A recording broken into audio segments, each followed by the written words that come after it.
Hello student, आपका स्वागत है RN45 एजुकेशन में। यहाँ पे क्वेश्चन दिया गया है, यदि एक नया बेलन बनाने के लिए किसी बेलन की त्रिज्या को 20% घटाया जाता है और उसकी ऊंचाई को 20% बढ़ाया जाता है तो उसके आयतन में कितना घटाव आएगा। ठीक है, तो यहाँ पे देखिए, यहाँ पे सबसे पहले बात हो रही है त्रिज्या की।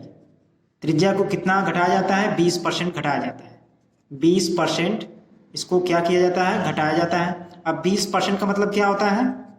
20% का मतलब 20/100 और इसका मतलब होता है 1/5। ठीक है, 1/5 घटाया जाता है। ठीक है, यानी अगर पहले 5 है त्रिज्या तो बाद में कितनी हो गई? 4। देखिए यहाँ पे 1/5 यानी 5 से 1 कम। ठीक है, 20% घटाया जाता है यानी 1/5 यानी 5 है तो 1 घटाएंगे तो कितना आ जाएगा? 4। ठीक है, तो पहले त्रिज्या 5 थी तो अब हो गई कितनी? 4। ठीक है, अब बोला गया है हाइट, ऊंचाई को 20% बढ़ाया जाता है,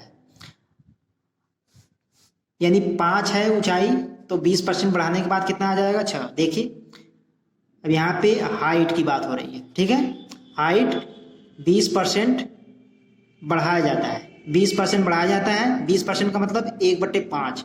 अगर पहले 5 है तो 5 से 1 बढ़ेगा यानी 5 से हो जाएगा 6। ठीक है, तो ऊंचाई पहले 5 है तो अब हो गई कितनी? 6। ठीक है, तो अब पूछा है आप लोगों को उसके आयतन में कितना घटाव आएगा। ठीक है, तो ध्यान से देखिएगा कैसे हल करेंगे इसे। अब आयतन का सूत्र क्या होता है? बेलन का आयतन होता है πr²h। ठीक है, तो सबसे पहले वाला आयतन निकालिए। पाई पहले वाला r कितना है? 5 और हाइट 5। ठीक है, तो 5 का स्क्वायर गुणे 5 यानी आपका आएगा 125 पाई। ये हो गया पहले का आयतन। और बाद वाला आयतन निकालिए, बढ़ाने घटाने के बाद जो हुआ है। देखिए त्रिज्या हो गई है आपकी 4, हाइट आपका हो गया है 6। ठीक है, तो पाई 4 का स्क्वायर गुणे 6। ठीक है, यहाँ पे हल करेंगे तो ये आएगा आपका 96 पाई।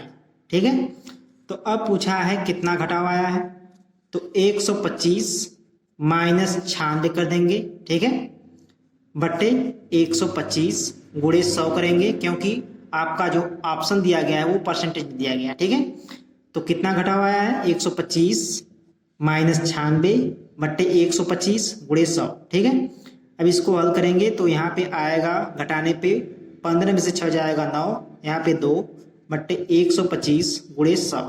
ठीक है, 25 चौक के 100, 25 पच्चे 125। ठीक है, गुणा कर लेंगे 4 का 29 में, 4 9 36, 4 दूनी 8 3 11 बट्टे 5। अब इसको हल कर लेंगे तो आपका आ जाएगा 5 दूनी 10, 5 तिया 15, 23.2% आपका आएगा आंसर। ठीक है, दो उम्मीदवारों के बीच एक चुनाव में रवि को कुल वैध मतों का 65% प्राप्त होता है। यदि कुल मत 6000 थे, यदि कुल मतों का 25% अवैध है तो दूसरे उम्मीदवार सुशील को प्राप्त वैध मतों की संख्या कितनी है। तो देखिए कैसे हल करेंगे। तो टोटल मत कितने दिए गए हैं? 6000। टोटल वोट 6000 है। ठीक है, अब यहाँ पे बोला गया है 25% अवैध है, मतलब 25% वोट इनवैलिड है।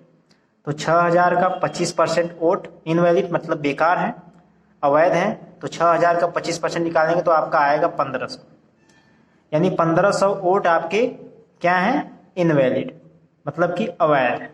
जब 1500 वोट इनवैलिड हैं तो वैलिड वोट कितने हो गए? 6000 माइनस 1500 यानी आपका 4500 कितने हैं? 4500 आपके वैलिड वोट हैं। फिर से देखिएगा, टोटल वोट 6000, टोटल वोट 6000।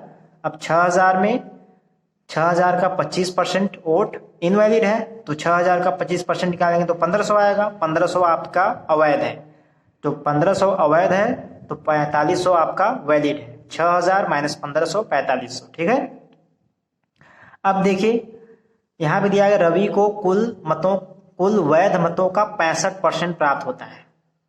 तो वैध मत यही है। ठीक है, 4500, तो 4500 का 65% क्या होता है? इसका 65% निकालेंगे तो 20 कट जाएगा, आपका आ जाएगा 2925 यानी 2925। इतने वोट मिलते हैं रवि को।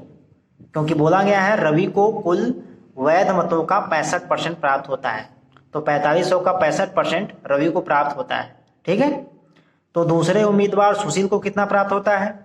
सुशील को कितना मिलेगा? रवि को इतना मिल गया, तो सुशील को कितना मिलेगा? टोटल वैलिड वोट 4500 है, रवि को मिल गया 2925 वोट। ठीक है, अब इसको हल कर देंगे तो आपका आएगा 1575।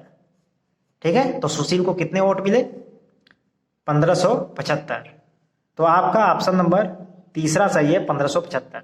ठीक है, तो इस प्रकार से अगर आप लोग हल करेंगे तो आप लोगों का 10 सेकंड के अंदर हल हो जाएगा। बस आप लोगों को परसेंटेज निकालना आना चाहिए। ए एक कार्य को 18 दिन में कर सकता है, बी उसी कार्य को 36 दिनों में कर सकता है। यदि वे 9 दिनों के लिए 7 कार्य करते हैं तो कार्य का कितना प्रतिशत भाग शेष रहेगा? तो यहाँ पे दिया गया है ए 18 दिनों में कार्य को कर सकता है और बी उसी कार्य को 36 दिन में कर सकता है। ठीक है, तो यहाँ से पता कर लीजिए टोटल कार्य कितना है। 18 और 36 का एलसीएम ले लेंगे तो आपका आएगा 36। 36 आएगा आपका टोटल वर्क। ये क्या है? Total work. ठीक है, यहाँ से टोटल वर्क पता हो गया। ठीक है, अब आप लोग एक काम कर सकते हैं कि ए का एक दिन में कितना कार्य करता है वो निकाल सकते हैं। अब ए एक दिन में कितना कार्य करेगा? 36/18, तो ए का एक दिन का कार्य 2 हो जाएगा और बी का एक दिन का कार्य 36/36 1 हो जाएगा। ठीक है, ए 18 दिनों में कार्य को कर सकता है, बी 36 दिनों में, तो टोटल कार्य यहाँ पे निकल गया 36। अब ए का एक दिन का कार्य कितना है? 2 और बी का एक दिन का 1। ये कैसे आया? 36/18 2, 36/36 1। ठीक है, अब यहाँ पे दिया है यदि वे 9 दिनों के लिए साथ में कार्य करते हैं। ठीक है, अब दोनों 9 दिनों के लिए साथ में कार्य करते हैं। ठीक है, तो ए की एक दिन में कितना कार्य करता है? 2, तो ए 9 दिन में कितना करेगा? 2 × 9 18। बी 9 दिनों में कितना करेगा? बी एक दिन में 1 कार्य करता है, तो 1 × 9 9। अब दोनों जोड़ देंगे तो यहाँ पे कितना आएगा? 27। तो 9 दिनों में कितना कार्य करेंगे दोनों? 27। ठीक है, दोनों 9 दिनों के लिए साथ में कार्य करते हैं तो 9 दिनों में 27 कार्य करेंगे। तो अब कार्य बचा कितना? तो टोटल कार्य है 36। यहाँ से 36 - 27 करेंगे, 9 बचा हुआ है। अब इसी को पूछा है कि कितना प्रतिशत भाग शेष बचा है, तो 9/36 × 100 कर देंगे तो आपका प्रतिशत में निकल जाएगा। 9 जो शेष बचा है, 36 टोटल कार्य × 100, तो 9 चौके 36, 4 से इसको काट देंगे, आपका आ जाएगा 25।